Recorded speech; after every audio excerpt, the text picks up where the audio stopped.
Hey everyone, Josh here, and this is my review of Steven Soderbergh's new movie, Contagion. Now, before I get to the review, very quickly I wanted to say I apologize that I have not done a video for this movie before now. I actually saw this movie a few days after opening, but I haven't got a chance to do a video since then, and when I have, I've just plain forgot. I apologize, but rest assured, October is going to be a huge month for videos of all kinds. I'm working on a new review series I think everyone's going to like that may be a little more obscure than, what am I saying, just as obscure as the other ones I've done, or at least the Gamera one.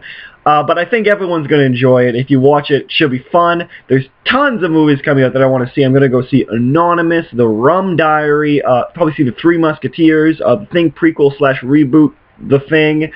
The Real Steel is coming out. The Jurassic Park trilogy is coming out on Blu-ray. I want to do something for that because I love me some Jurassic Park. Destroy All Monsters, the first old school Godzilla movie coming out on Blu-ray that in North America, so Region 1, that does not, hopefully, have a shitty transfer like the original Gojira. And just so much more stuff. Honestly, I have tons of things to cover, so look forward to a ton of videos. Apologize for the delay. Let's get to the review. What did I think of this movie? Well, first off, I have to start by addressing that disease movies, I enjoy them, I like them, and I think this movie really played to what I like about them. I really like how a lot of disease movies fill in that kind of a paranoia that develops with this, in the micro perspective, because this is what most of these movies cover. In all honesty, they usually choose a micro perspective, which is a family, or well, they have to be honest, a family dealing with the disease, or they will go the opposite route and use the government.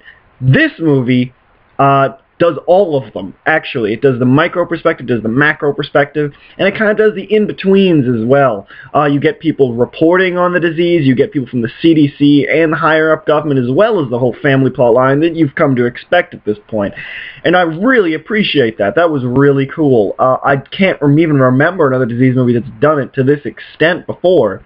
And I really liked how this disease movie, more than others I've seen, let the disease spread. A lot of these movies will focus on containment of the disease when it's still possible, and that'll be the climax of the movie. Just right before it's about to hit somewhere or whatnot, then they'll manage to stop it. But this movie doesn't really do that. No, the disease really spreads a long ways out, and you get a ton of damage happening. In particular, you get like thousands of people dying all over the world, and the global perspective is really fantastic. Again, really this movie is great in judging and showing all these perspectives. But outside of this wonderful perspective play, and the fact that it gives a great sense of paranoia due to some great camera work that I'll discuss in a couple minutes, it really didn't do a whole lot for me. It left me feeling kind of cold. Perhaps that was the intention of the movie, to feel clinical and give you a sense of paranoia, which, again, it did the latter.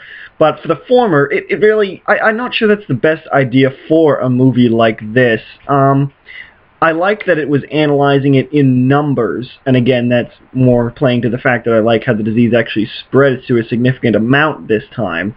But at the same time, there was problems with this movie that are hard to ignore. Not only does it feel clinical, but I think that one of the main reasons it feels this cold is because despite having all of these people to think about and supposedly care about, none of them really get that amount of development for them. Maybe Matt Damon's Family Man character, and maybe Lawrence Fishburne as head of the CDC. Other than that, the rest of the characters seem kind of pointless. And I apologize if you hear a scratching over there. By the way, my cat has gone insane. Irregardless, I think particularly there's a couple characters that serve such so little of a purpose that I'm not sure why they're in the movie. In particular, and this is a very star-studded movie, by the way, it's the reason that there's all these characters. Steven Soderbergh is apparently quite the philanthropist when it comes to actors, saying he's petitioning for better-made movies so he can rope all of these people in. But what I'm trying to get to, I suppose, in the end, is this one character. She works for the CDC. She's one of their agents that goes to Hong Kong to actually figure out where this disease started, so hopefully they can find some kind of containment program. Now, that's all well and fine, don't get me wrong. But this character really doesn't go anywhere. The plot just stops dead when she comes on, and in fact, there's an enormous portion of the movie where she's not even in it. You see her near the beginning, in the first third, and then at the end. And I don't mean to spoil things here, but it's really, this particular thing is integral to why I think the film fails in some cases. There's just not enough time. Even though this movie is 2 hours or close to 2 hours, there's just not enough time to really dig in, so to speak. And that is sad. That is honestly quite sad. And particularly, there's a lot of characters that you enjoy seeing and to die, and I like that they actually kill important characters. And this movie really hits you with a gut punch right in the beginning, too, that I particularly liked. But honestly, outside of just general human empathy, I really didn't feel that much. I think it's a problem when movies assume that you should feel bad for your fellow man. And that seems terrible to say, but hear me out here. I mean, of course, any sane human being has at least some human empathy in them, but the purpose of fiction, in my mind, or at least most of it, a portion of it, is to invest you in that world or in that story. And to do that, you have to either relate to the characters, like the characters. In most cases, I would think that's what stories are shooting for, or find the characters interesting. And frankly, I can't do any of these things with these people, particularly like them.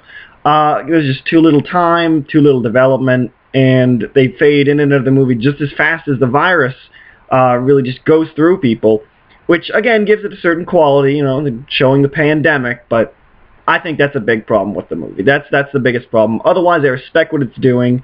I like the micro and macro perspectives that it's given. There are some great things about this movie that I definitely need to mention. First off, the cast in this is stellar. I mean, like Gwyneth Paltrow, Matt Damon, Lawrence Fishburne, Jude Law. It just goes on and on and on. And never Marion Cotillard. It's fantastic. She was the hostage, by the way. And there's a lot of great actors in here. Being there's not given a whole lot to do, but the actors do the best they can for the time they're given. And that's all that can really be asked. Moreover, though, the camera work. And again, a double-edged sword. On one hand, the camera work really gives you this kind of fisheye lens, dusty thing that gives you very close-ups on hands and eyes and mouths and doorknobs, and it really gives you a creepy crawly, so to speak, which is, again, I love that paranoia that they're bringing into this movie, but because of this emphasis on details, it doesn't really let the characters do a whole lot. It's as if you're seeing through them. And I realize I keep coming back to this, I apologize, but it's simply quite true. That's the only way it can be described. This movie is just cold. The camera work might be designed that way, and it's fantastic camera work in and of itself. I can appreciate that. Just doesn't work to the whole.